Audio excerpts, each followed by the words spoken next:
Oi, meu bem, pra você que não me conhece, meu nome é Fabrícia e seja muito bem-vindo ao meu canal. Se você não me conhece, não é inscrito, então eu já peço pra você se inscrever em algum cantinho aqui assim, ó, desse YouTube, pra não perder nenhum dos vídeos, tá bom? E vão lá comigo que o assunto de hoje, ó, é sério.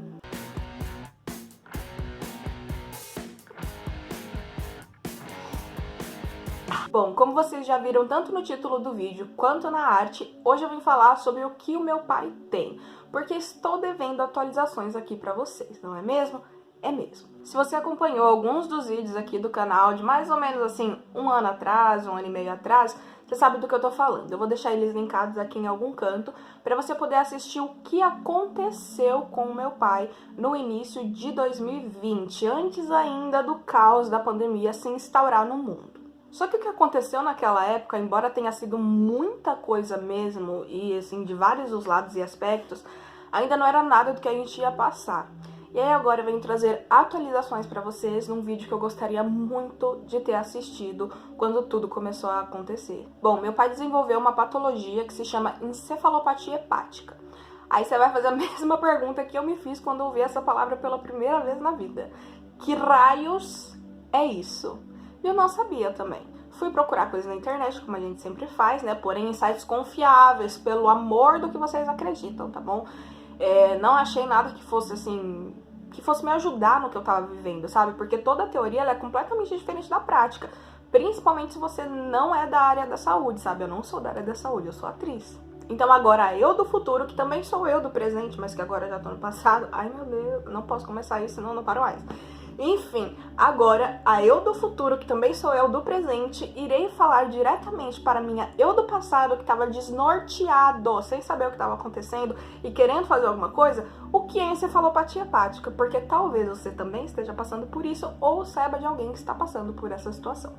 Vamos lá. Para isso eu vou usar o manual MSD versão Saúde para Família, para explicar para vocês. E o que é esse manual MDS, só pra gente saber. Ele é simplesmente um dos maiores e melhores recursos com muitas informações médicas utilizado no mundo inteiro pelos médicos, tá bom? Então a gente pode confiar. Então vamos lá. O que é encefalopatia hepática de acordo com esse manual MDS versão Saúde para Família? A encefalopatia hepática é a deterioração da função cerebral que ocorre em pessoas com doença hepática grave. E o porquê que isso acontece? Acontece porque as substâncias tóxicas normalmente eliminadas pelo fígado se acumulam no sangue e chegam até o cérebro. É aí que tá. Por quê? Eu descobri que a encefalopatia hepática, além dela ser uma doença rara, ela também é uma doença muito silenciosa. Então o que acontece? O que aconteceu com o meu pai e a nossa vida? O meu pai desenvolveu a cirrose por conta de 50 anos bebendo, 54 anos fumando, mas esse é assunto para um outro vídeo que eu vou falar bem detalhadamente, tá? Como ele aceitou o tratamento e tudo mais. Mas o foco aqui é, ele desenvolveu a cirrose e ele não quis tratar. Ele foi aceitar o tratamento 3 anos depois. 3 anos depois já é muita coisa, sabe? É muita coisa. E aí o que acontece? Não é que ele aceitou o tratamento para o alcoolismo dele tarde demais, mas é que o organismo dele já estava assim, baqueado mesmo, sabe? Só que a gente não percebia. Por quê? Porque a encefalopatia é uma doença silenciosa. E aí, quando que ela se manifesta? A encefalopatia no meu pai, ela aconteceu exatamente como eu já contei aqui no canal. Então, para eu não me alongar muito nesse vídeo, eu vou deixar eles linkados aqui para vocês assistirem, caso vocês tenham interesse, e mesmo para entender tudo que eu tô falando aqui agora. Para além desse episódio traumatizante em todas as pessoas, principalmente nele, a encefalopatia se manifestou de outras formas no meu pai depois desse ocorrido. Como que ela aconteceu? Depois de tudo que aconteceu no vídeo, o meu pai veio para casa com a suspeita de um AVC. Ele não teve suspeita de encefalopatia. Então a gente achava que estava tratando uma pessoa com AVC, que tinha cirrose, que tinha enfisema pulmonar e várias outras coisas, sabe? Que meu pai também tem. Então a gente achava que estava tratando essa pessoa e que meu pai estava se recuperando de um AVC. E que a gente não sabia como ia funcionar isso. Porém, com o tempo, com todos os estímulos, com todos os cuidados, eu percebi que meu pai conseguia voltar, sabe? Ele voltava se ele tivesse todos os estímulos. E como eu falei, eu sou atriz. Então, do corpo em si, do funcionamento do corpo, eu tenho consciência de como funciona, sabe? Não de uma forma médica, não, longe disso. Mas de uma forma que a minha formação me trouxe isso, sabe? Porque para para além do que muitas pessoas podem pensar, teatro e formação em artes cênicas, ela não é uma coisa assim de decorar um texto. Não, você tem que saber muitas coisas, sabe? Incluso muitas coisas relacionadas ao corpo que eu utilizei com o meu pai na recuperação dele e ajudou, assim, ele se recuperar de uma forma, a cognição dele não tem palavras. E aí o que acontece e aconteceu depois desse episódio que eu conto nos vídeos aqui no canal? O meu pai, ele seguiu tendo os mesmos episódios. Então, o que era considerado um AVC, ele teve mais uma vez, ele teve na outra semana, ele teve na outra quinzena, ele teve no outro mês. E espaçado de 7, 15, um mês, 7 dias, e aí ia. E sempre ele tinha. Então, o que eu percebi? Eu percebi que aquilo não era uma coisa, tipo, normal, sabe? E não chegaria a ser um AVC. Porque AVC, a pessoa, quando ela tem... isso foi uma coisa que me deixou muito assustada, assim. Porque o AVC, quando a pessoa tem, ela tem 1, 2, 3, as histórias que a gente sabe é que no terceiro a pessoa morre. E meu pai já tinha tido lá no hospital, ele já tinha sido internado novamente, fora a vez que eu contei aqui no vídeo. E a próxima vez eu tava assim, meu Deus, a próxima, o que vai acontecer, sabe? Porém, de um outro lado, sempre que meu pai tinha esses episódios, e com os estímulos, obviamente, com os estímulos, com todo o trabalho que eu fazia com ele, toda a alimentação e tudo mais, ele voltava. E ele conseguia voltar do zero. Só que o que atrapalhava ele voltar do zero é que ele, quando ele estava voltando a andar, que ele estava voltando a falar de uma forma compreensível para todos, e essas coisas estavam acontecendo, ele tinha outro episódio e o corpo dele zerava de novo. Então é isso que acontece com a encefalopatia. Quais são os sinais de que a pessoa tá entrando, a pessoa que tem encefalopatia, vamos lá, né? Porque a gente não pode diagnosticar. Esse vídeo é um vídeo que não é pra ser, ele tá longe de ser isso, não é o intuito de ser um vídeo pra que a gente faça diagnósticos em casa. Muito pelo contrário, porque assim, pra gente chegar no diagnóstico de encefalopatia, o meu pai fez pelo menos 4 tomografias, vários exames de sangue, de urina, de fezes, endoscopia, todos os exames de imagem possíveis que vocês podem imaginar, meu pai fez.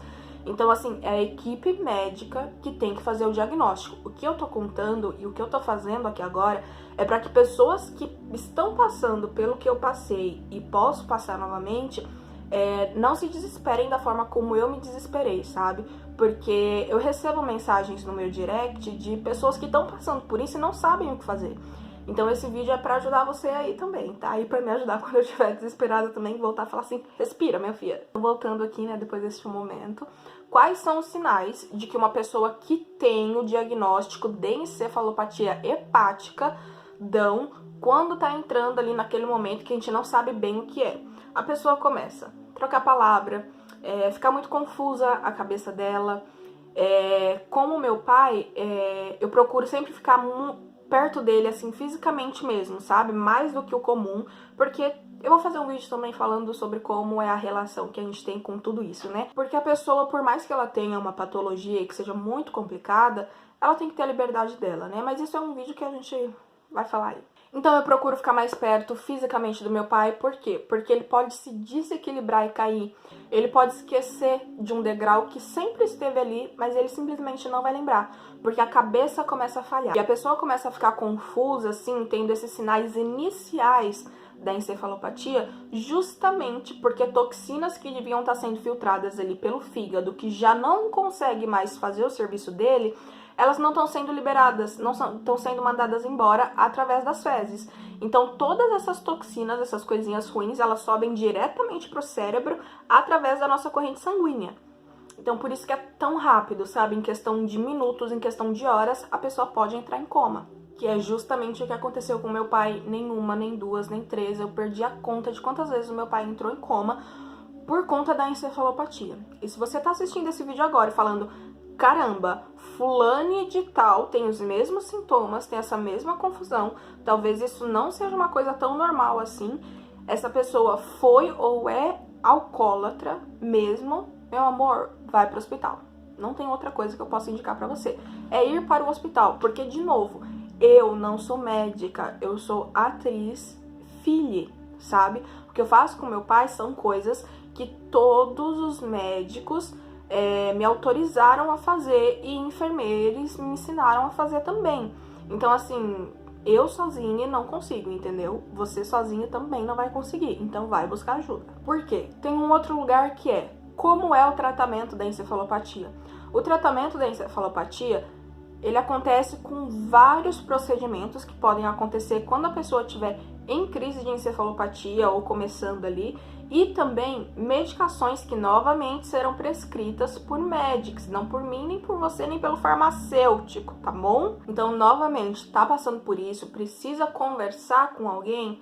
Eu tô aqui pra conversar. Pode me chamar no Instagram, lá no direct, a gente conversa, a gente vê o que tá acontecendo, mas eu não sou médica, eu só tenho a minha experiência para contar para vocês, para passar para vocês, para que vocês se tranquilizem, sabe? De novo, eu queria muito ter assistido um vídeo como esse que eu tô fazendo agora, quando essa bomba caiu na minha vida, sabe? Eu não tive. Então eu tô fazendo isso aqui para que vocês tenham e para que eu do futuro, se meu pai tiver novamente o episódio, possa assistir esse vídeo, segurar um pouco, né, ali, o chibiu, e falar assim, calma que tudo vai passar, você já passou por tanta coisa, você já fez tanta coisa, tá tudo certo. Porque uma outra coisa que acontece, eu quase ia me esquecendo de falar, não deveria, a encefalopatia, ela é uma coisa que não vai acontecer o tempo todo se você estiver fazendo o tratamento de forma correta, porém, não quer dizer que a pessoa está curada, ela tem a doença. O que acontece? O meu pai, o último episódio que ele teve foi na semana seguinte do Dia dos Pais do ano passado. Então, esse mês, agora agosto,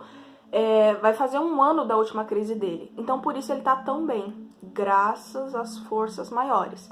Porque quanto maior o tempo de uma crise para outra, maior é a recuperação da pessoa, cognitiva, inteira, deglutição, para a pessoa conseguir comer, até mesmo conseguir voltar a defecar sozinho, sabe? Sem precisar de medicações e tudo mais. O que ainda não é o caso do meu pai, mas a gente tá caminhando para isso. Então, se você tá passando por isso, não se desespere. Existe tratamento, é uma doença rara? E é uma doença silenciosa, como eu falei lá no começo. Mas se a gente for parar pra pensar, doenças raras existem e não são poucas. E se a gente for levar para um outro raciocínio, o planeta Terra, ele tinha, né, até a pandemia, 7 bilhões de pessoas.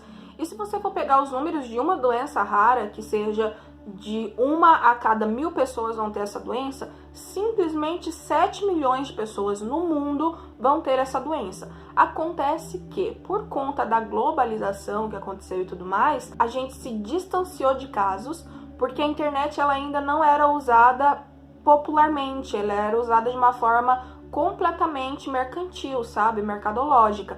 Então, grandes pessoas detentoras de poder tinham acesso à internet. Agora que todo mundo tem internet, a gente começa a ter acesso a pessoas que também têm doenças raras e estão longe fisicamente, mas elas podem estar aqui agora com a gente, sabe? Então, assim, calma, respira. Se a pessoa que tá com você, ela chegar no estado de coma, tente não se desesperar, mesmo. Porque você vai ver que ela vai ser cuidada pela equipe médica responsável. Você vai fazer tudo o que tiver ao seu alcance, de acordo com a pessoa que você é e o que você pode mesmo fazer naquele momento. E aquela pessoa, sério, ela vai estar dali horas ou dias e semanas rindo com você de tudo que aconteceu. Porque aqui em casa é desse jeito. O meu pai, ele entra em coma, é assim, o desespero. A gente acha que vai ser o momento que ele vai desencarnar, porque a pessoa fica literalmente como se ela tivesse desencarnado. Ela entra em coma, ela só tem os sinais vitais ótimos, porque a encefalopatia é isso, né? A pessoa chega ao coma, mas os sinais vitais dela estão ótimos. Então, assim, pressão, oxigênio, temperatura, diabetes, tá tudo ótimo. Só que ela não responde nada, é um corpo ali deitado, precisando de ajuda. E aí, quando isso acontece aqui em casa, é aquela coisa, né? É um baque emocional muito grande pra todo mundo mesmo, né? Eu vou falar isso depois aqui com vocês. Mas, dá 2 semanas, eu olho pro meu pai e falo, você só apronta, né? Você só quer me deixar preocupada. Olha o tanto de cabelo branco na minha cabeça, pai. Pelo amor de Deus. Mas é isso, gente. Se você gostou desse vídeo, eu peço especialmente para toda a série de encefalopatia que eu vou publicar daqui pra frente, que você curta, comente, compartilhe, ajude a propagar essa informação, porque quem passa pelo desespero de presenciar e ter que cuidar da encefalopatia sabe o quão um vídeo desse pode ser um acalento na alma.